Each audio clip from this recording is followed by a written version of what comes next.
Still with politics, even as Parliament embarks on the budget-making process for the financial year 2017-2018, questions have been raised about the possibility of public funds being used for financing political campaigns.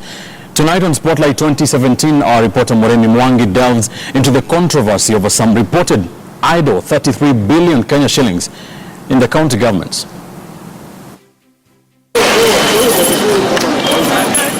33 billion shillings, the idle cash lying unutilized across the 47 counties. Money that has now ignited a bitter dispute between the National Treasury and the Council of Governors, as observers raise fears that a part of this money could end up in the 2017 campaigns. That argument is completely illogical, because it assumes that the national government people don't campaign, and therefore they themselves cannot use national government resources to campaign. So why single out county governments? It is also not lost on us.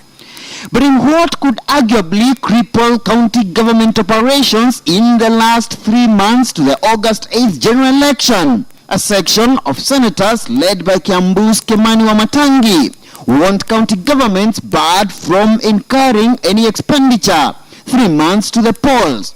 These being some of the suggested changes to the Assumption of Office of Governor Bill 2016, a move Wamatangi argues would block governors from diverting public funds into the campaigns. The office of governor is not a particular individual, it's that office.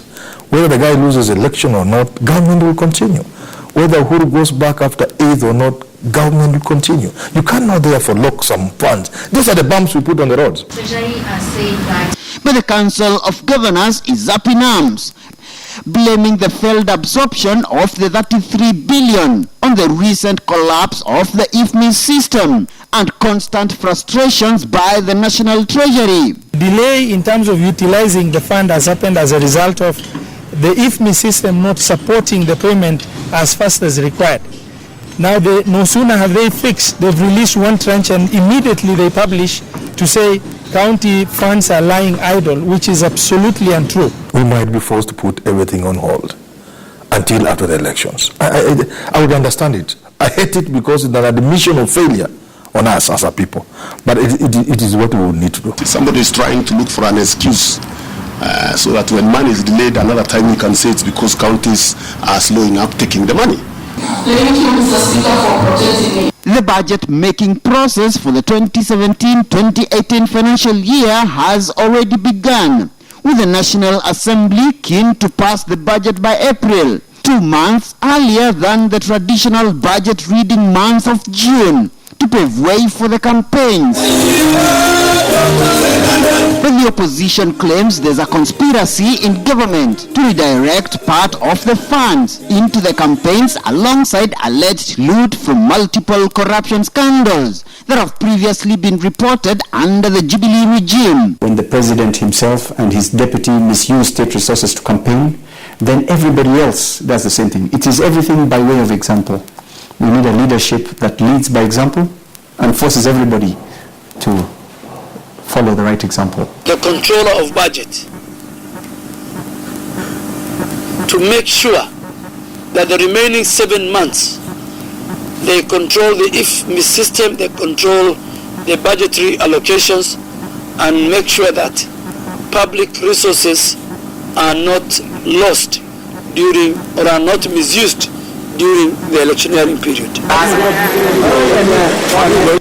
This debate comes in the wake of a court case at the Kericho Labor Relations Court, where a Kipkelian civil servant, Eric Chariot, challenged a section of the Elections Act that directs civil servants to resign 6 months to the poll. And although the law was partly created to safeguard public funds from misappropriation, Chariot argues that the law gives incumbents, particularly governors and the president, undue advantage of keeping their jobs while rendering ordinary civil servants jobless 6 months to the polls. The High Court will deliver a verdict on Tuesday. My advice to those who are civil servants and state officers who want to resign, please go ahead and do so. Don't wait.